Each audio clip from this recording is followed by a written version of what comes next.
Le titre était assez accrocheur, faut-il donner le pouvoir aux scientifiques? En fait, pour répondre à cette question, puisque j'ai pris l'interrogation au sérieux, hein, il faut préciser de quel pouvoir il s'agit. Clairement, s'il s'agit du pouvoir politique, la réponse est surtout non. Alors, ceci dit, ça ne veut pas dire qu'il faut exclure la possibilité que des scientifiques, à titre personnel, accèdent aux plus hautes responsabilités de l'État. Vous savez tous que Mme Angela Merkel est physicienne de formation, mais je crois que ce n'est pas totalement étranger au fait que le financement de la recherche se porte plutôt bien depuis quelques années en Allemagne, par exemple. Il est même assez logique, même si c'est assez rare, qu'on donne certaines responsabilités dans la gestion politique de la science à des scientifiques. De temps en temps, pas assez souvent à mon goût, il arrive que le ministre de l'Enseignement supérieur et de la Recherche soit un vrai scientifique. Ça a été le cas avec Hubert Curien, ça a été le cas avec Claude Allègre, et nous avons beaucoup de chance de ce point de vue. C'est le cas aujourd'hui avec Frédéric Vidal. Mais là encore, ce n'est pas une règle. C'est le résultat de parcours politique qu'un banquier de la BNP peut aussi faire, et c'est tout à fait légitime. Il ne s'agit pas d'un mécanisme institutionnel. Bien sûr, hein, il y a pu y avoir des illusions sur un gouvernement des savants, hein, mais je crois que la Constitution, à un moment donné, le directoire, en 1795, avait envisagé qu'il y ait une troisième chambre à côté du Conseil des Anciens qui préfigurait le Sénat et du Conseil des 500, mais je ne nous vois pas proposer une révision constitutionnelle de ce type par Emmanuel Macron. Alors, de la même façon, s'il s'agit de la gestion de la science, là, d'une certaine façon, les scientifiques ont déjà le pouvoir. Et le problème, c'est comment faire pour qu'ils le gardent. Alors, qu'est-ce que ça veut dire? Ça veut dire que, en tout cas, dans les États qui ont un système stabilisé d'enseignement supérieur et de la recherche, le principe de fonctionnement de la science est, bien sûr, pas de la considérer comme extraterrestre, hein. Il faut des financements, et on demande donc des financements tant publics que privés pour financer la recherche, mais le mode de fonctionnement qui est accepté par tous, c'est de garantir une très forte autonomie dans la gestion quotidienne et dans les orientations de la science à la communauté scientifique elle-même. La raison est par exemple que vous savez que le principal élément d'évaluation de la qualité de la production scientifique, ce sont les revues scientifiques, les publications dans les journaux scientifiques, c'est-à-dire une évaluation par les pairs, dans lequel on espère, et on fait tout pour qu'il n'y ait pas d'interférence d'un quelconque pouvoir autre que celui des scientifiques. Et à la différence des ministres, de façon générale, c'est presque toujours, pas toujours encore une fois, mais c'est presque toujours des scientifiques auxquels on confie la responsabilité des organismes de recherche. C'est mon cas à l'Institut de recherche pour le développement, c'est le cas de mon ami Petit qui vient d'être nommé au CNRS, et ainsi de suite. Donc là, pour la gestion de la science, en tout cas dans les pays développés, c'est le cas.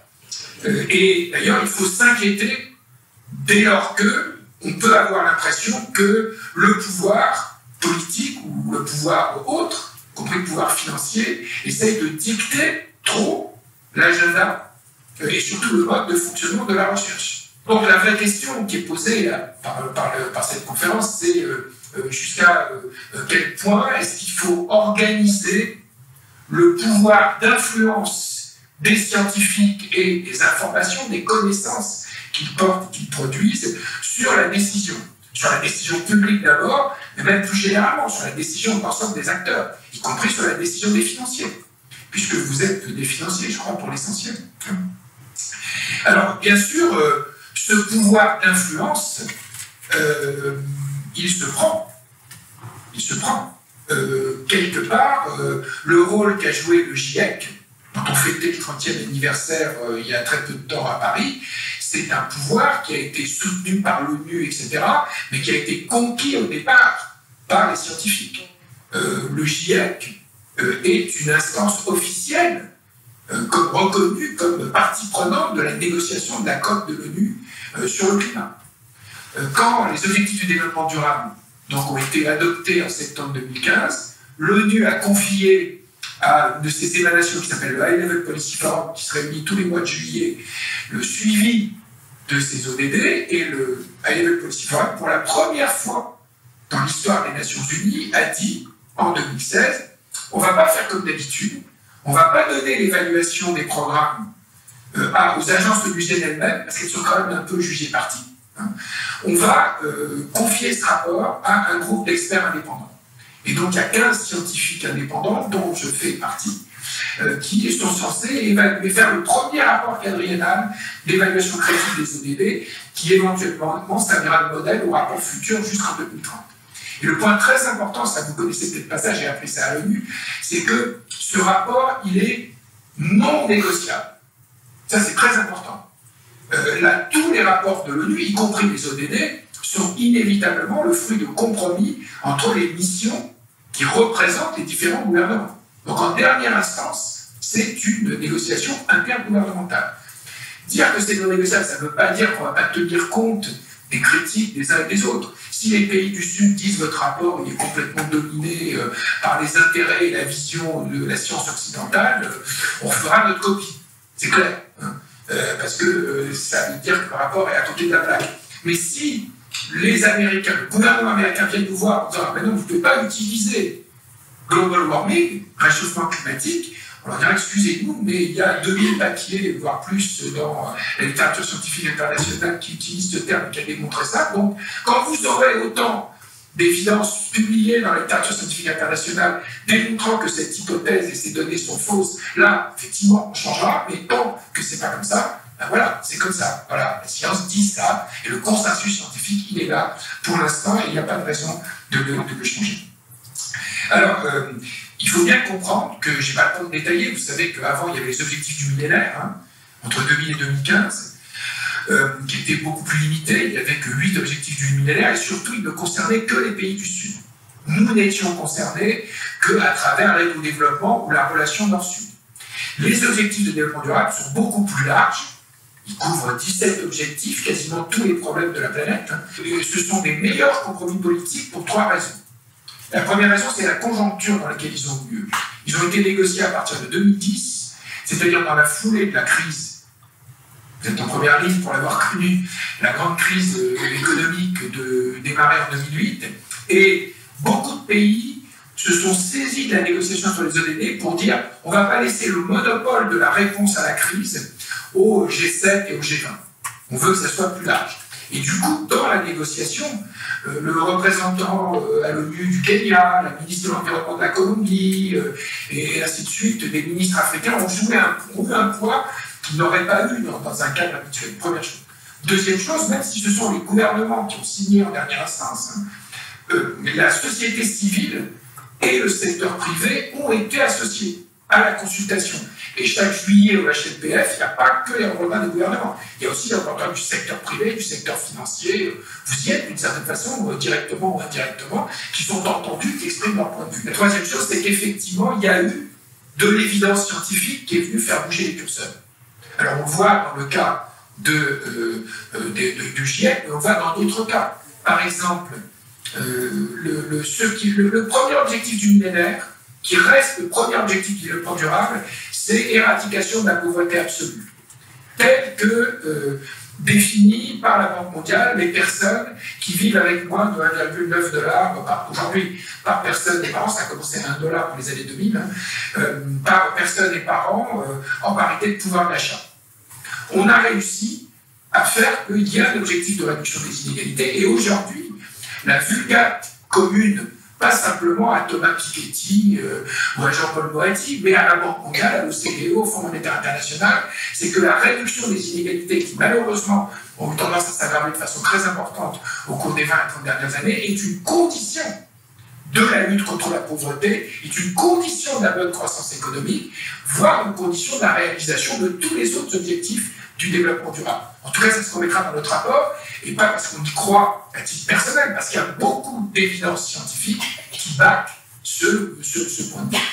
Puis la dernière chose, et je terminerai là-dessus, pour vous jeter quelques fleurs, pour une fois, que vous méritez, en l'occurrence, c'est qu'il y a un paradoxe des ODD, dont d'ailleurs, en tout cas le staff onusien est bien conscient, c'est que pour faire tout ça, on a besoin d'une action multilatérale. Il faut produire des biens publics globaux qui sont derrière les ODD. D'ailleurs, dans ces biens publics globaux, il y a aussi bien l'adaptation au changement climatique que le contrôle des pandémies infectieuses, que la stabilité financière internationale. C'est un bien public mondial, la stabilité financière internationale, le bon fonctionnement des marchés financiers. Si on n'a pas ça, ça dérègle tout, y compris toute la mise en œuvre des ODD. Mais on sait bien, et on le voit bien avec la crise géostratégique actuelle, le départ des États-Unis, etc., que le système onusien n'est pas forcément adapté pour réaliser ces actions multilatérales.